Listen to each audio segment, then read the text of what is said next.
Olá, meu amigo, minha amiga, bem-vindos ao Portal do José. Você chegou agora? Se inscreva e venha conosco aqui nessa nossa jornada de colocar questões para reflexão para todas as pessoas do nosso país, né? Se gostar, dê o joia e vamos embora.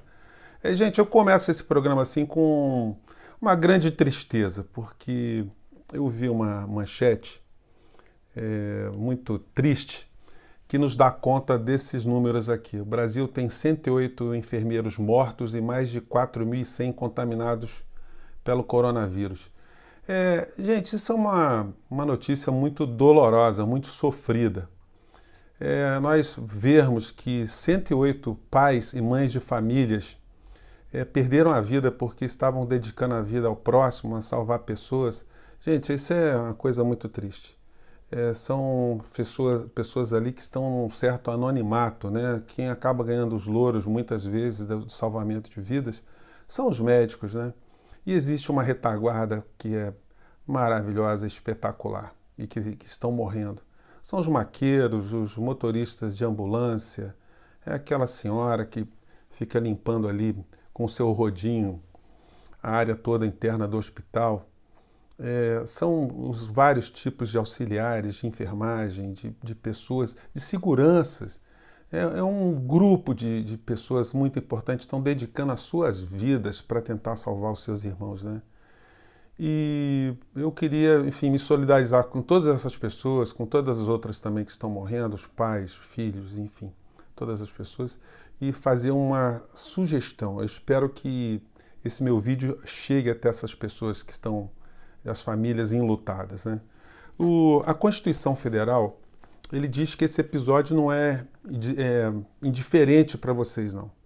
O artigo 36 da Constituição Federal, desculpa, artigo 37 da Constituição Federal, no seu parágrafo 6º, diz o seguinte: as pessoas jurídicas de direito público e as de direito privado prestadoras de serviços públicos responderão pelos danos que seus agentes nessa qualidade causarem a terceiros, assegurado o direito de regresso contra o responsável nos casos de dolo ou culpa. Eu pergunto a vocês, será que há alguma dúvida que o presidente da República agiu nesse episódio da Covid com dolo ou com culpa? Será que é indiferente esse número de mortes que estão acontecendo no Brasil? Ele não tem nada a ver com essa história? Isso é obra do acaso? Isso é Deus que está querendo que essas pessoas todas morram? Não é não, gente. Então, eu gostaria de sugerir a vocês, se tiverem algum contato, ou vocês estão na linha de frente, têm parentes contaminados porque estão trabalhando, vocês têm direito de mover uma ação contra o Estado brasileiro. E o Estado brasileiro tem direito de uma ação de regresso, ou de cobrar financeiramente os prejuízos que a nação terá por conta da Covid, por conta da inoperância. Por conta da inoperância, não. Por conta da ação assassina, homicida do presidente da República. Eu estou falando isso para vocês, gente, com a maior responsabilidade. Eu sou advogado, sou professor de direito constitucional, não estou jogando palavras ao léu e nem estou com medo de ser processado por quem quer que seja. Eu estou apontando aqui a responsabilidade objetiva do presidente da República.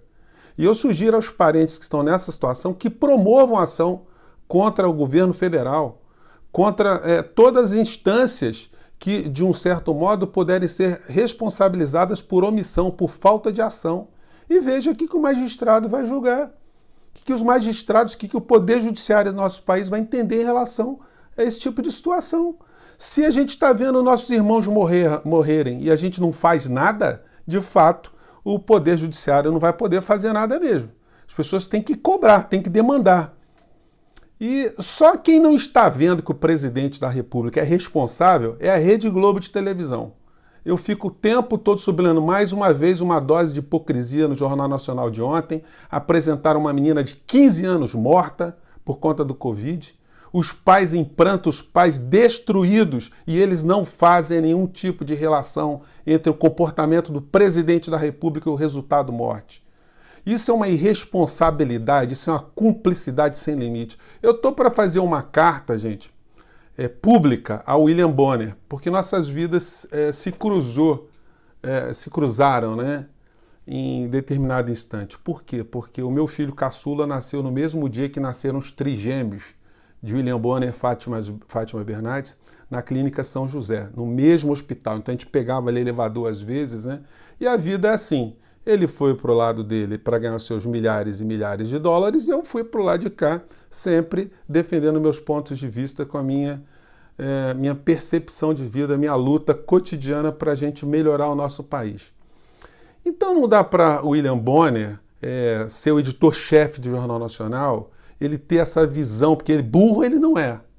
A mando de quem que ele está para ficar protegendo o presidente da República e não ficar apontando a sua responsabilidade, que é objetiva, é constitucional.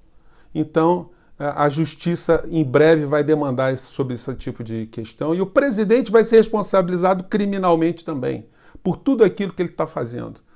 E aí eu quero tocar nos outros aspectos aqui, gente, porque nosso programa é assim, a gente tem que abordar vários temas, né? Não, antes de lembrar a vocês que hoje, 13 de maio, dia da abolição da escravidão no Brasil, 132 anos, né? Eu estarei lá no canal Clique Brasil, não, desculpa, gente, Crítica Brasil, do Akia Santarém. Nós estaremos numa live às 10 horas da noite. Entra no YouTube, se você está vendo o programa nosso aqui antes do Crítica Brasil no YouTube, vai ser um programa quente, com certeza, né? Então, 132 anos de escravidão no Brasil, a gente só mudou o sistema, porque o Brasil ainda continua com uma grande parcela do nosso povo submetida a uma escravidão, uma exploração, a um achincalhe permanente por conta das elites, né? As super elites. Quando eu falo elite, eu não estou me referindo ao advogado, ao médico, ao profissional liberal, o cara que tem uma condição de vida, não, estou falando dos bilionários. Estou falando das famílias que controlam a economia do nosso país, controlam a estrutura política do nosso país.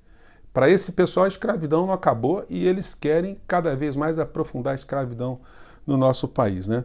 Vamos falar agora dos outros assuntos aqui. A reunião na Caterva, como diz o professor Vila, né?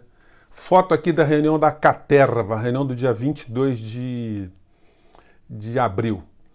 O que vai redundar essa reunião, gente? Vai redundar aquilo que todo mundo já sabe, que o presidente é um mentiroso, o presidente não tem caráter, não tem ideia do que é ser um presidente da República, ele não tem ideia do que é ter comportamento republicano, comportamento impessoal, e essa reunião da Caterva, que vai explicitar para a gente toda a deformação moral das pessoas desse governo, porque tem gente xingando o ministro do Supremo Tribunal Federal, falando palavrões, tem ministro pedindo a prisão de governadores e prefeitos. Quer dizer, uma reunião de gente totalmente desqualificada. E nessa reunião que o ministro Moro está pedindo para que as imagens sejam reveladas para todo o Brasil, será de bom alvitre a gente saber o que esse povo conversa, o que a Caterva, o que eles, a malta, a escumalha, a quadrilha, como é que eles agem, né? Até os ministros militares que são cúmplices desse desgoverno, eles têm colocado nos depoimentos dele que Bolsonaro de fato queria interferir na Polícia Federal para proteger os seus filhos. E também mostra também a desmoralização do ministro de Segurança Nacional, general Heleno, que está ali fazendo um papel absolutamente ridículo de não conseguir identificar nenhum ato de inteligência em lugar nenhum. É o tempo todo o ministro ligado a teorias conspiratórias, a comunismo, a doutrinação, só fala besteira. Se fosse meu avô, eu teria vergonha de ter uma figura dessa na minha família. Pois bem, a Constituição aqui no seu artigo 86 diz que, confirmadas as mentiras do presidente da República, ele terá cometido crimes de natureza comum. E aí compete a Augusto Aras, também o escondedor-geral da República, promover ação contra o presidente da República também. Mas como ele está interessado, aqui tudo indica, em ser indicado a ministro do Supremo Tribunal lá na frente, a gente vai ter que aguardar se ele vai ter um ato de firmeza e promover uma ação penal, criminal, um inquérito contra o presidente da República, ou se ele vai achar isso tudo uma coisa muito indiferente. Se isso for nessa direção, de todo modo, o artigo 86 da Constituição diz que o Congresso Nacional vai ter que dar autorização com o voto de 2/3 dos parlamentares para que isso aconteça. E mais do que isso, né? Rodrigo Maia vai ter que pautar essa história também. Mas como o Rodrigo Maia está interessado em não agitar o mundo político, porque o roubo contra o Brasil, comandado por Paulo Guedes, está se dando de uma forma muito eficiente, com apoio do Centrão, dos parlamentares bancados pelo sistema financeiro, pelos bancos, pelos grandes meios de comunicação, pelas igrejas neopentecostais, então ele gostaria, se dependesse dele, né, de deixar esse troço amortecido lá no Congresso Nacional.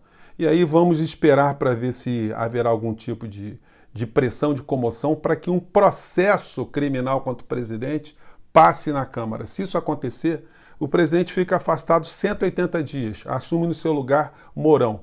Qualquer coisa, hoje em dia, é menos pior do que Bolsonaro. Que Bolsonaro, ele é um presidente assassino. É um presidente que está tendo um comportamento assassino. As pessoas que estão com ele e que estão lutando contra o isolamento são assassinos, são cúmplices de assassinatos. Os grandes meios de comunicação são assassinos.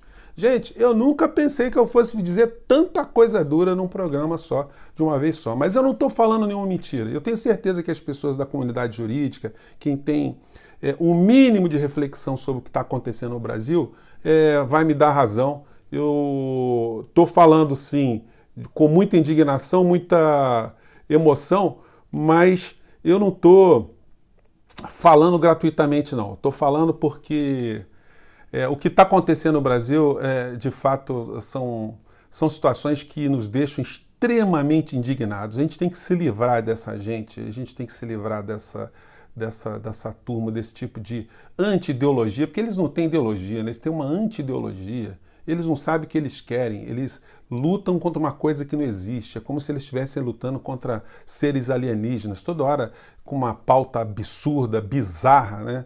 Agora querem colocar cloroquina de novo como a salvação da lavoura, né? E, gente, para finalizar o programa de hoje, 29 autores da Globo assinam repúdio a Regina Duarte e complicam a volta dela à TV. Gente, é isso. A caterva, a malta, a escumalha, a quadrilha, os conluiadores, os mancomunadores, eles são assim. Eles têm um comportamento padrão de pessoas imorais, pessoas amorais, pessoas que são inumanos, homúnculos morais.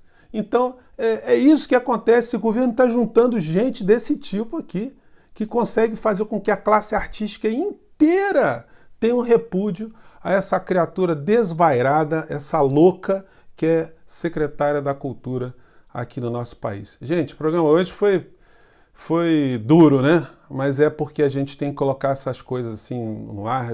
Às vezes a gente perde inscrições aqui, mas muita gente entende aqui o trabalho que a gente tem feito. Gente, eu fico por aqui. Quero agradecer a todos vocês aí a preocupação com a minha saúde. Eu andei muito resfriadão aí, suspeita de Covid também. Eu quero mandar um grande abraço a todos vocês, um abraço muito fraterno. E olha, se você tem alguma pessoa que trabalha na área de saúde, consulte um advogado e veja se eu estou falando alguma besteira. Um grande abraço, até o próximo vídeo, gente. Tchau.